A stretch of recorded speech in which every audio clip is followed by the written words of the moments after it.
Bonjour et bienvenue chez Inconsciente, le podcast qui parle d'hypnose humaniste, ericksonienne, de PNL, de communication non violente et de transgénérationnel. Je m'appelle Pascaline Nogrette Mipoudou, hypnothérapeute à Bordeaux. Passionnée par le corps et l'esprit et le lien entre les deux, je suis très motivée pour partager et simplifier tous ces outils que j'ai découverts toute seule ou que j'ai appris en formation ou dans des bouquins. Vous pouvez profiter du chapitrage sur cet épisode si vous l'écoutez sur Ocha ou Apple Podcast. Aujourd'hui, un nouvel entretien avec Elisabeth Horowitz, psychogénéalogiste, conférencière, auteure de nombreux livres sur le sujet. Nous parlerons aujourd'hui des secrets. Bonjour Pascaline, merci pour cette nouvelle invitation. Aujourd'hui, on parle secret de famille. Oui. Je voulais vous demander qu'est-ce qu'un secret et quelle est la différence avec les non-dits ? Oui, il y a une différence, c'est-à-dire que, un secret, c'est quelque chose en général qui est lié à un événement traumatique dans le passé. Alors, ça peut être quelque chose qu'on a subi ou quelque chose que l'on a fait. Les secrets, ce sont vraiment, en fait, des informations qui sont, qui ne seront jamais révélées, en principe. Nos ascendants ne veulent pas les révéler parce que soit ils ont subi ces situations, soit ils les ont générées. Et puis, c'est lié à des émotions qui sont très fortes, comme la honte, la culpabilité, la peur, ces trois sentiments qui sont liés au secret. Alors les non-dits, c'est un petit peu la même chose, mais je pense que c'est moins grave, parce qu'il y a plein de choses qu'on ne dit pas. D'abord, chacun a un jardin secret, on a droit à notre intimité, on n'est pas obligé de tout dire à tout le monde, même à notre conjoint, même à notre famille. Donc il y a des choses qui sont personnelles, c'est pas vraiment des secrets. On pourrait éventuellement en parler si les gens nous posaient des questions aussi, donc c'est pas totalement fermé, c'est simplement qu'il y a de l'intimité, il y a des choses du passé dont on veut pas vraiment parler, mais on pourrait en parler si on nous posait la question. Alors que les secrets, même si on nous pose la question, quelquefois, on va mentir ou on va dire que ça ne s'est pas passé, on va dire qu'il nous est rien arrivé, non. Donc les secrets, c'est vraiment quelque chose qui est fermé, voilà, qu'on veut occulter. Alors que le non-dit, on n'en a pas parlé, mais finalement, si l'occasion se présente, oui, on pourrait le faire, pourquoi pas. Alors, je tiens à rappeler, en préambule de notre interview, que dans la plupart des familles, on ne parle pas. Très souvent, les informations essentielles, en fait, tout ce qui s'est passé, aussi bien en termes de trajectoire socio-professionnelle que les trajectoires sentimentales, que ce qui nous est arrivé, les événements importants, ne sont pas révélés. Voilà, donc il faut un certain courage pour aller questionner les membres de notre parenté, parce que a priori, les gens parlent, oui, mais de choses superficielles. Comme je le disais la dernière fois, la météo, les actualités, ce qu'on a vu à la télévision, des choses très concrètes, des choses qui ont trait à notre maison, des choses matérielles, voyez.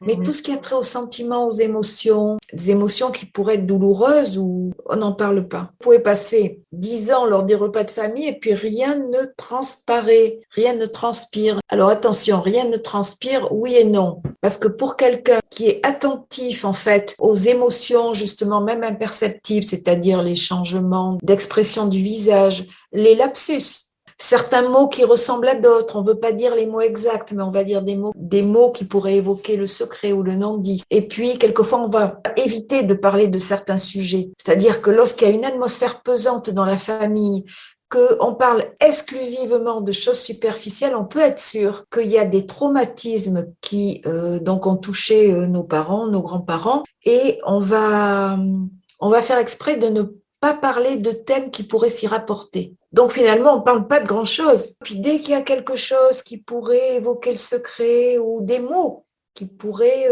nous mener sur la piste du secret, on va couper court à la conversation. Voilà, on va passer à un autre thème, ou alors on va se lever de table, ou alors on va prétexter qu'on a la migraine. Donc finalement, il y a une espèce de consensus pour que les personnes qui sont à table ou qui se retrouvent ne parlent de rien. Toute notre histoire familiale est un secret finalement. Parce qu'étant donné que la plupart de nos ascendants parlent très peu, finalement, si on ne va pas faire une petite enquête ou une grande enquête familiale, finalement, on ne sait pas grand-chose. Il y a plein de gens qui ont l'impression qu'il n'y a pas de secret de famille dans leur famille. Il y a des secrets dans toutes les familles. Il y a des secrets à tous les niveaux. Il y a des secrets sur l'argent. D'abord, sur l'argent qu'on a gagné. Ça pourrait être de l'ordre du non-dit, par exemple. On ne sait pas quel a été le salaire de nos parents, combien ils ont gagné d'argent dans leur vie, l'argent qu'ils ont de côté, le capital financier dont dont ils disposent et dans quoi ils l'ont dépensé. Vous voyez, des choses très concrètes, combien ils payaient leur loyer, combien ils ont acheté leur maison. Ça, c'est de l'ordre du non-dit, c'est pas forcément un secret, mais on n'en parle pas quand même. Il y a des secrets aussi sur la vie corporelle, les maladies qu'on a pu avoir, les soucis de santé. On va pas parler de la sexualité non plus, bien sûr, on va pas parler des relations extra-conjugales qui ont pu exister. On va pas parler des gens dont on a pu être amoureux ou dont on est encore amoureux. On va pas parler des études qu'on aurait aimé faire et puis qu'on n'a pas pu faire, des frustrations aussi en termes de vocation, voilà, des échecs aussi, des échecs professionnels, tous ces sentiments de honte qui sont liés au statut social, aux professions qu'on a dû exercer, souvent sous la contrainte, de ce qu'on a subi au travail avec la hiérarchie, par exemple, du harcèlement moral. Il y a tellement de choses. La vie de chacun est faite d'énormément d'événements, sans compter les traumatismes historiques, traumatismes quand on était enfant aussi, tout ce qu'on a vécu, la génération de nos parents, des grands-parents, pendant la Deuxième Guerre mondiale et autres. Voilà, les bouleversements, et puis les décès familiaux aussi, évidemment. Tout est secret finalement, parce que je vais même rajouter quelque chose, même quand on va faire une enquête familiale, on n'est pas sûr de découvrir la vérité, parce que d'abord, nos ascendants mentent, ils travestissent la vérité, c'est pas parce que vous allez interviewer quelqu'un qui va vous dire la vérité, non. Pas forcément. Il peut mentir sur certains points. Mentir, souvent les personnes ont oublié. Ou souvent, il y a une espèce de réélaboration en fait de ce qui s'est passé, c'est-à-dire qu'avec le temps, on oublie certains détails. C'est pas qu'on ment, on ment par omission. Voilà, on ment pas, on fait pas exprès de mentir, mais on va essayer de travestir la réalité. Il y a une réélaboration avec le temps, qui est volontaire ou non. Et puis, quand c'est trop douloureux, les personnes nient. On dit non, ça s'est pas passé, alors que si. Donc, même en faisant une enquête familiale, d'abord, il faut aller interviewer les personnes seules à seules, parce que si vous interviewez les personnes en couple, il y a des choses qui peuvent être gênantes et qui ne seront pas dites. Donc, toujours aller interviewer, si par exemple vous allez interviewer votre mère ou votre père, vous voyez-les séparément. Mais aussi parce que ils ont bien sûr vécu les mêmes situations, mais leur ressenti va être différent. Pour certains, ça va être une période, il y a des périodes heureuses, pour d'autres non.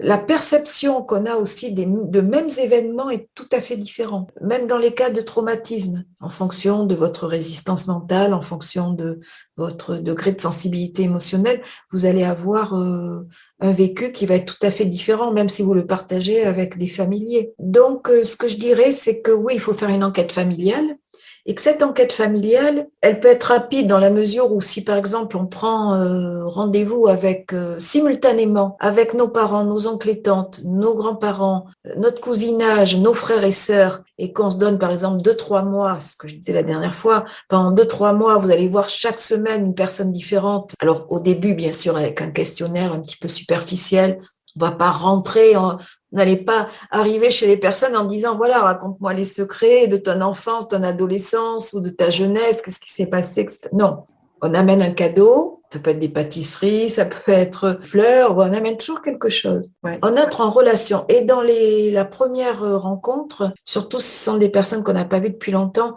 il faut y aller progressivement avec des photos, avec voilà la vérification des dates, des extraits d'état civil quelquefois, parce que là aussi, il peut y avoir aussi des erreurs sur les dates ou sur les âges. Alors, c'est pour ça, si vous voulez reconstruire chronologiquement en fait l'histoire familiale, je conseille quand même toujours d'aller demander les livrets de famille, voilà les extraits d'état civil, et puis les dates, parce que certaines dates peuvent recroiser la vôtre aussi.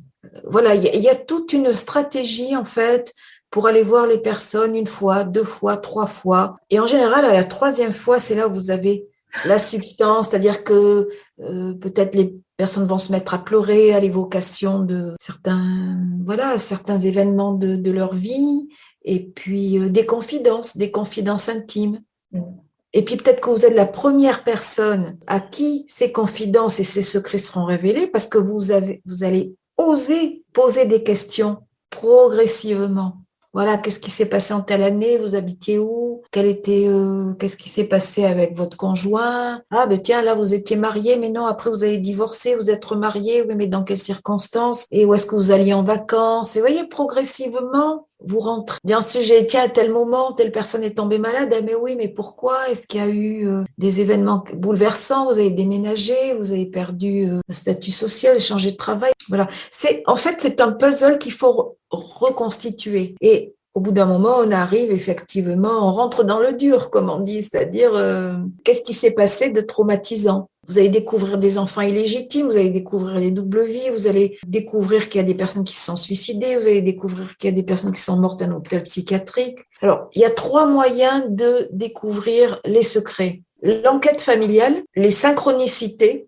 Alors pourquoi les synchronicités? Parce que imaginez que vous partez en vacances et puis que à l'autre bout du monde, vous rencontrez, je sais pas, les amis intimes de vos parents ou des collègues de travail de vos parents ou des voisins de là où vous habitiez quand vous étiez jeune. Ben là, c'est pas un hasard. Peut-être que ces personnes détiennent des informations qui vous seraient utiles de connaître et le fait de les recroiser à un certain moment, bah tiens.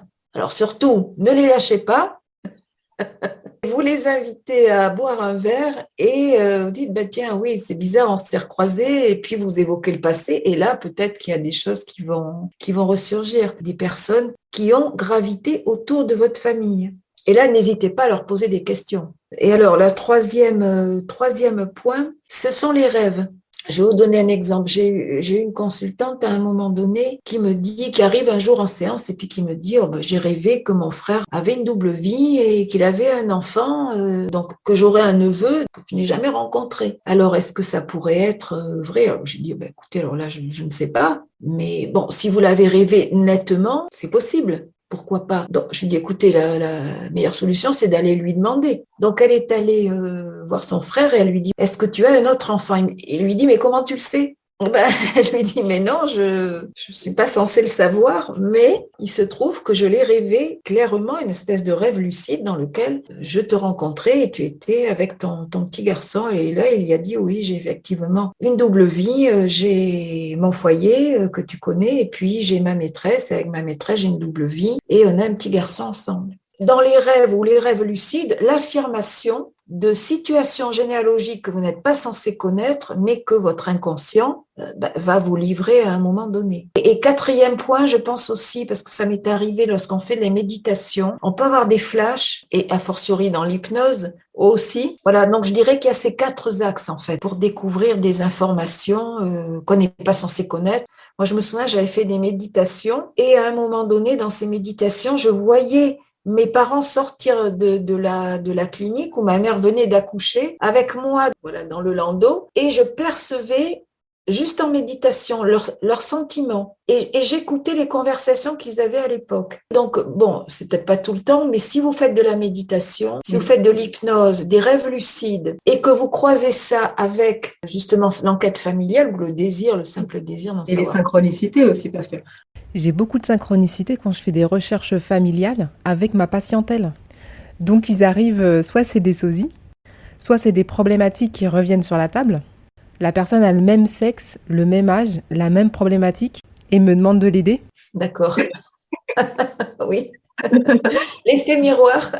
Effet miroir, mais ça secoue quand même. Je ne sais pas si ça permet de dire que je suis dans le vrai, dans mes recherches et dans mes hypothèses, mais en tout cas, c'est assez troublant. Si, de toute façon, c'est vrai, on le sait.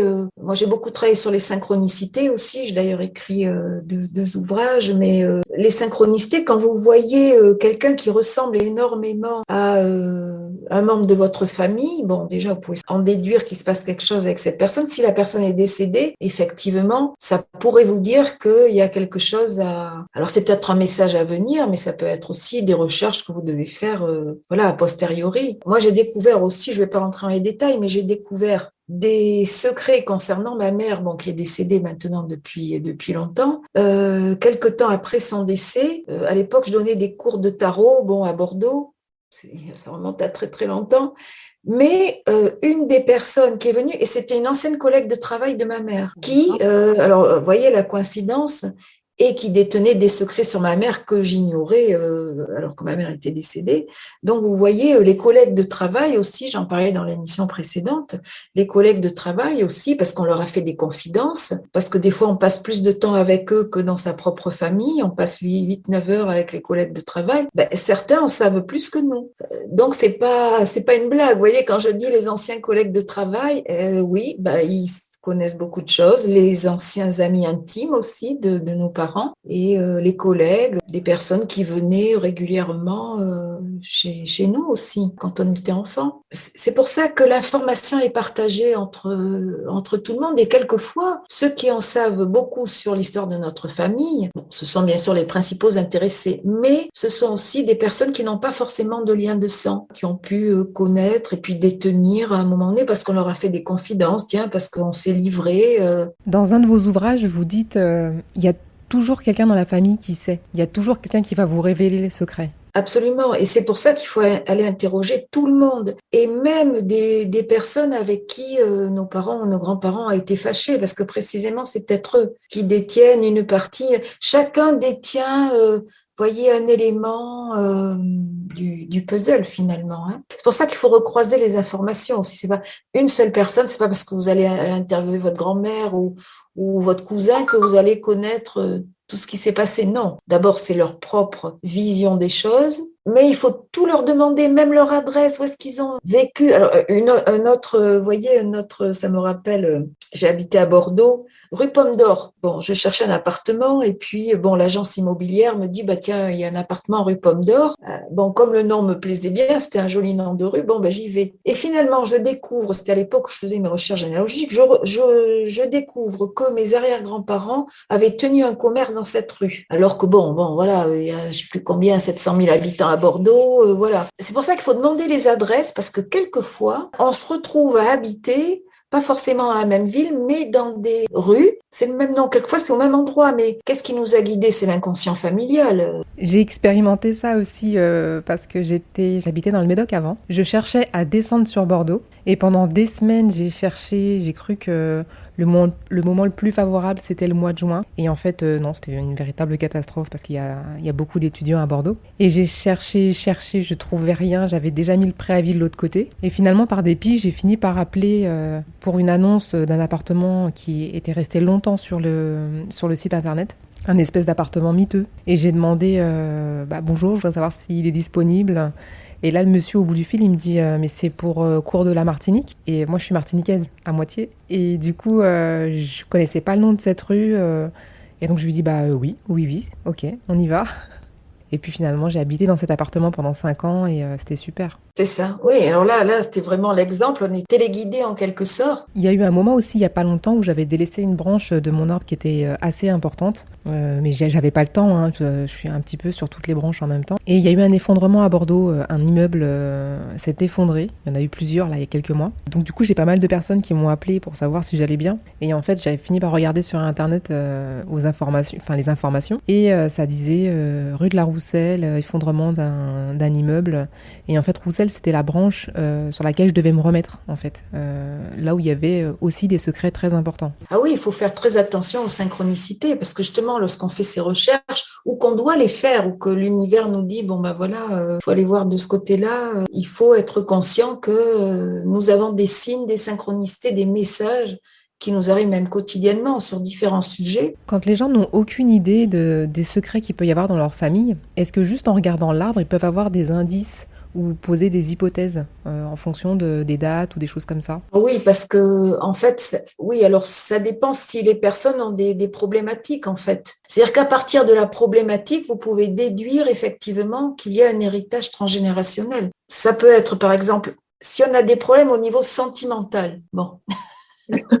On a des problèmes au niveau sentimental. Alors à ce moment-là, oui, on peut supposer, même si on n'a fait aucune enquête généalogique, qu'il y a pu y avoir des difficultés. Et peut-être le fait de rester seul, c'est peut-être aussi pour ne pas revivre certaines situations délicates qui se rapportent en fait au couple non seulement au couple de nos parents, parce qu'il y a trois couples qui sont importants. Il y a le couple de nos parents, bien sûr, et puis il y a les deux couples de nos grands-parents. Ces trois couples-là, en fait, sont à la base de notre histoire. Et la façon dont ils se sont formés, c'est-à-dire la façon dont les personnes se sont rencontrées, à quelle époque, dans quel contexte, avec quelle motivation.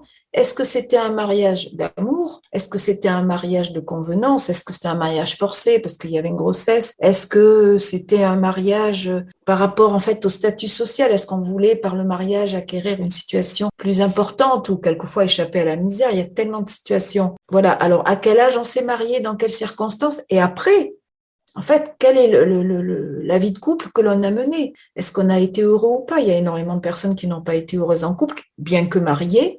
Et tout ça peut aussi nous créer une défense inconsciemment.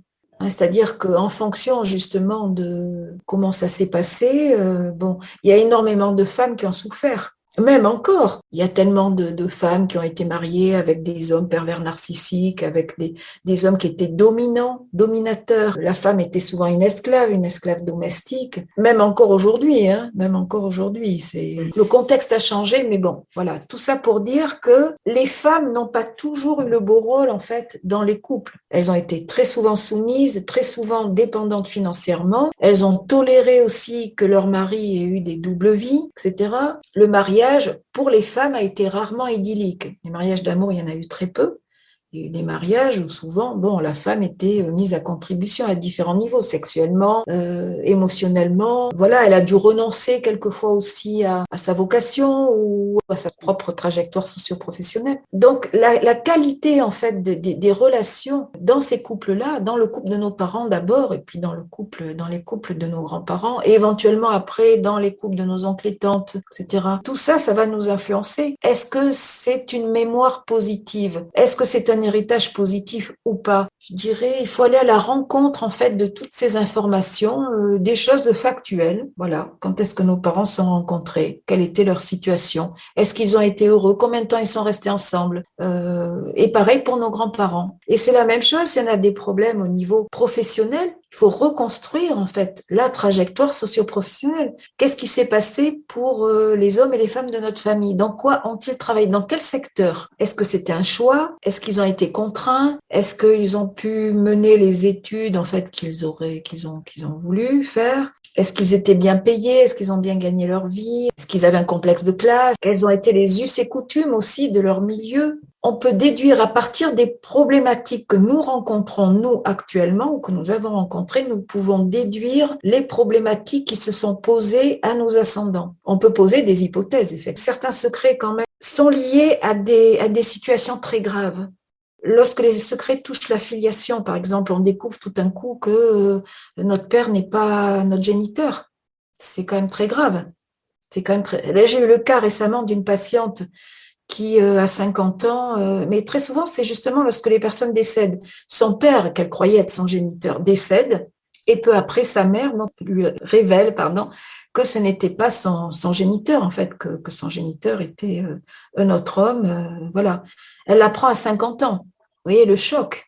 Et elle l'apprend parce que son père, dont elle porte quand même le nom, parce qu'elle a été reconnue, donc elle a toujours pensé que c'était vraiment son père, et même si elle sentait qu'elle n'était pas comme tout le monde dans la famille, qu'une espèce d'étrangeté, elle ne sentait pas vraiment à sa place, mais bon, ses parents ne lui ont jamais dit, jusqu'à temps que son père décède, qu'il n'était pas son géniteur. Donc, vous voyez les mensonges. Mais c'est pas seulement qu'elle ne connaît pas son véritable père, elle ne connaît pas l'ensemble de la branche paternelle.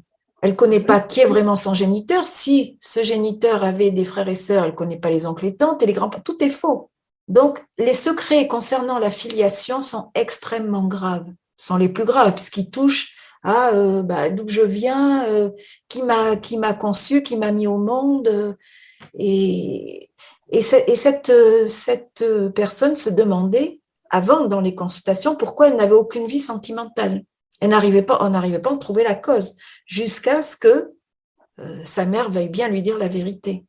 Donc, vous voyez, c'est aussi quand on a été adopté, ou lorsque, je pense à un autre cas, une dame qui, alors elle, ne pouvait pas avoir d'enfant aussi, elle détenait un secret de famille. Parce qu'il y a plusieurs situations. Il y a le fait de... On peut aussi détenir un secret de famille avec l'interdiction de le révéler.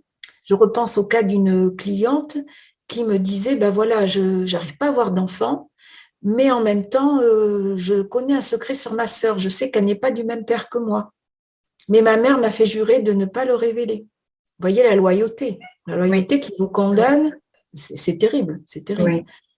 Des fois, on détient des secrets aussi sur nos frères et sœurs.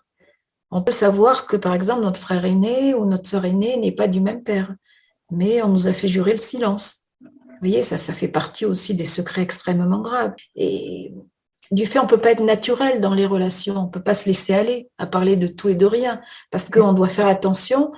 Et j'insiste bien, lorsque les personnes font très attention à ce qu'elles disent, qu'il y a une espèce, vous sentez que les conversations sont extrêmement surveillées, limitées, très souvent il y a un secret. On ne peut pas évoquer certains thèmes. Et on a peur justement de se laisser aller parce qu'on pourrait voilà, peut-être dire des choses qu'on ne voudrait pas. Ouais, des choses toujours dans la honte et la culpabilité, en fait. Des choses dont on n'est pas fier. Et puis, quelquefois, on découvre que notre père n'avait pas la vie exemplaire que l'on croyait. Il avait peut-être une maîtresse, et cette maîtresse a peut-être été enceinte à un moment donné. Peut-être que notre mère avait un amant pendant des années. On le découvre tardivement. Vous voyez, oui, il y a des secrets qui sont graves parce que ce sont des informations. Alors, pourquoi c'est grave? Parce qu'il y a le danger de la répétition. On peut peut-être rechercher un homme qui ressemblerait à l'amant de notre mère, inconsciemment. C'est surtout cette question de la liberté, parce qu'on pense qu'on est libre de choisir qui on veut, mais finalement, pas tant que ça. Voilà, le secret conduit à la répétition, conduit à l'absence de liberté, parce qu'on va être prisonnier, en fait. On va passer énormément d'années peut-être à rechercher des informations. Si on nous les avait dites, bon voilà, on aurait pu passer à autre chose. Mais comme on nous les a cachées, on doit les découvrir par nous-mêmes. Et peut-être nous-mêmes avoir des relations avec des personnes qui ressemblent à des hommes, des femmes qui ont été aimés par nos parents, nos grands-parents. Peut-être la même nationalité, peut-être le même type physique, peut-être le même prénom, peut-être la même date de naissance. Tous ces secrets nous obligent à être prisonniers du passé et à le revivre d'une certaine manière. Alors, pas dans le même espace-temps. C'est vrai que les gens disent non, c'est pas exactement pareil, c'est pas le même endroit. Et je leur dis non, mais en fait, ça se passe pas comme ça. C'est dans la forme. La forme est différente, mais dans le fond, en fait, on se rend compte que les gens rejouent certaines choses. Oui, bien sûr. Bien sûr, on sait bien. Bon, mais Freud a démontré avec l'existence de l'inconscient que, bien sûr, que nous détenons aussi, que notre inconscient connaît des informations que nous ignorons au niveau conscient et que nous allons rechercher effectivement dans certains lieux, chez certaines personnes. Et c'est tout le danger de faire des secrets. C'est pour ça, si j'avais un message, c'est de dire aux personnes, si des personnes nous écoutent et ont des secrets, de les dire. Alors, pas n'importe comment, pas n'importe qui, pas dans n'importe quelle circonstance, c'est bien certain. Oui. On ne va pas se précipiter chez la personne. Je pense à un cas, j'ai un monsieur qui est venu me voir parce qu'il a un cancer du pancréas. Il avait un secret. Il avait pas dit à l'enfant qu'il a élevé depuis qu'elle est née, qu'il n'était pas vraiment son père.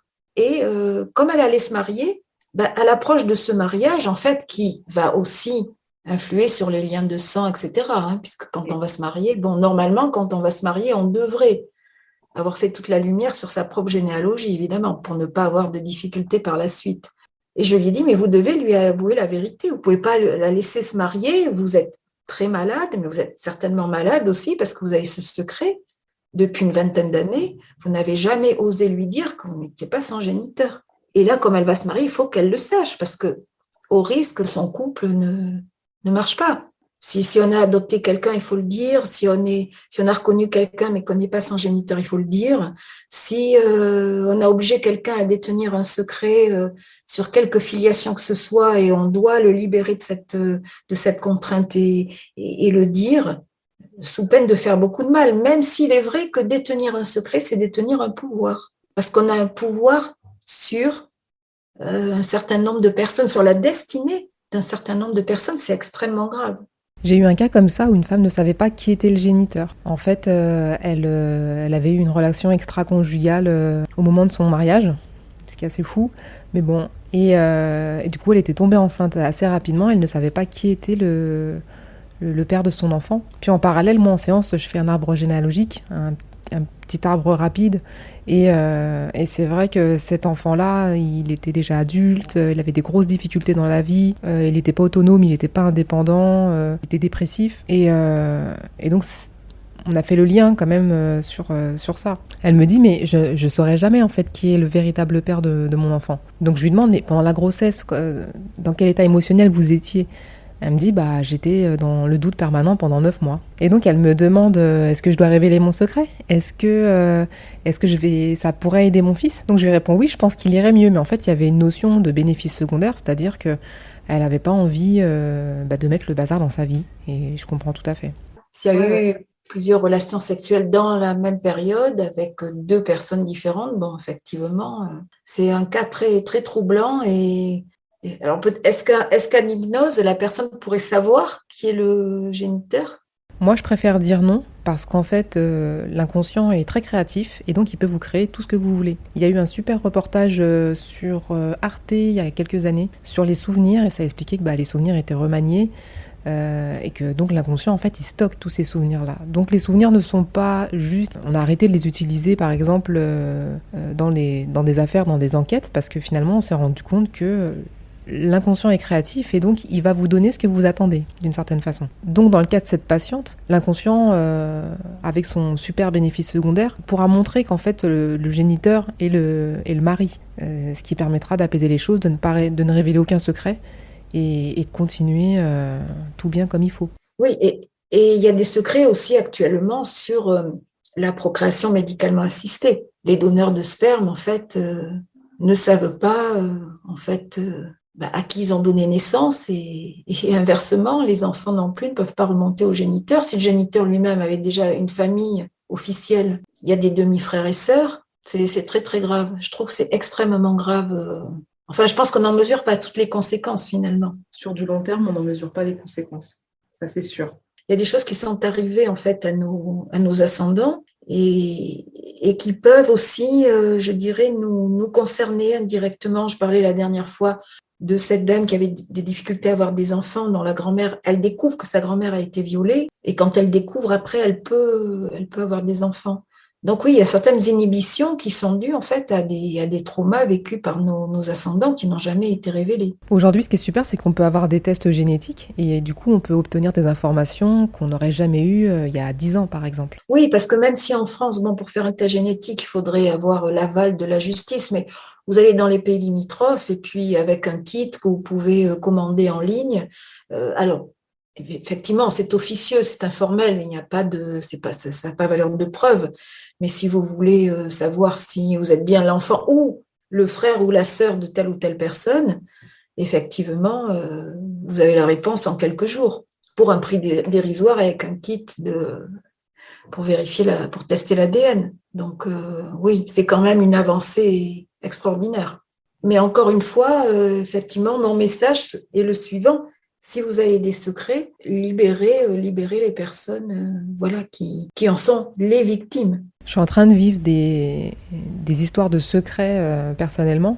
Et je suis persuadée que les gens, au fond, qui gardent des secrets, qui ont des secrets mais qui les gardent, c'est avec la croyance que ça va protéger les gens en fait autour d'eux et que révéler le secret, ça sera forcément pas bénéfique à la personne de le recevoir. De peur que ça fasse ressortir des histoires pas possibles et que ça mette aussi le bazar dans la famille. Et donc du coup, ça donne des secrets qui perdurent dans le temps et qui ne sont jamais révélés, ou alors très tardivement. Oui, on pense bien faire. Alors, oui, pour une part, on pense bien faire. Et puis, pour une deuxième part, il y a quand même cette notion aussi de détenir un pouvoir.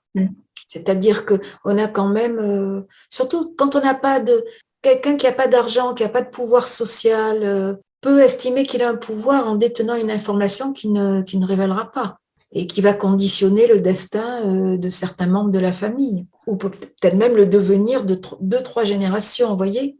Je pense que certains utilisent le secret en compensation aussi d'impuissance sociale. Je crois que le secret, c'est c'est vraiment la chose la plus grave finalement dans les familles.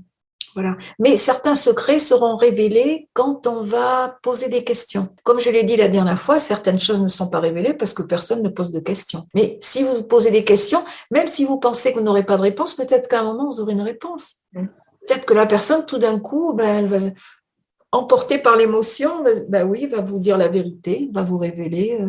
Voilà, mais c'est pour ça, allez poser des questions. Si vous attendez que les personnes parlent, elles ne parleront jamais. Vous pouvez attendre 10, 20, 30 ans. Par contre, si vous dites, bon, voilà, je vais faire mon enquête, je vais tenir un cahier, un journal de mes recherches dans l'ordre chronologique, avec des questions très précises, ça j'insiste aussi, hein. Plus les questions sont précises, à un moment donné, plus les réponses sont précises. Et en fait, ça dépend de notre capacité, en fait, à enquêter. Beaucoup de choses seront révélées si vous posez des questions. C'est souvent parce qu'on n'ose pas poser des questions qu'on ne sait rien. Mais si on pose les questions, forcément, à un moment donné, quelqu'un va nous dire quelque chose. Il faut le faire quand on peut, quand les personnes sont encore en vie, toutes les personnes âgées, de la génération de nos grands-parents, grands-oncles, grands-tantes, les collatéraux, le cousinage. Mais oui, ne pas hésiter à soit aller les rencontrer seul à seul, en terrain neutre, soit leur envoyer un courrier, voilà, ne serait-ce que déjà pour établir un contact. Puis après, si vous avez la possibilité d'aller les rencontrer, tout ça se fait par étapes, mais soyez certains que si vous commencez à enquêter, vous aurez énormément d'informations. Merci beaucoup. C'est moi, merci Pascaline. J'espère que ce nouvel épisode vous a plu. Soutenez le podcast Inconsciente afin qu'il soit écouté par le maximum de personnes. Vous pouvez contacter Elisabeth Horowitz sur son adresse elisabethhorowitz@hotmail.com et me suivre sur Instagram, Pascaline Hypnose. Laissez un commentaire, je serai ravie de vous lire. Partagez-le si vous pensez qu'il peut faire du bien à quelqu'un. Et si vous êtes sur Apple Podcast, alors là, mettez des étoiles, ça va énormément m'aider. Merci beaucoup et à bientôt.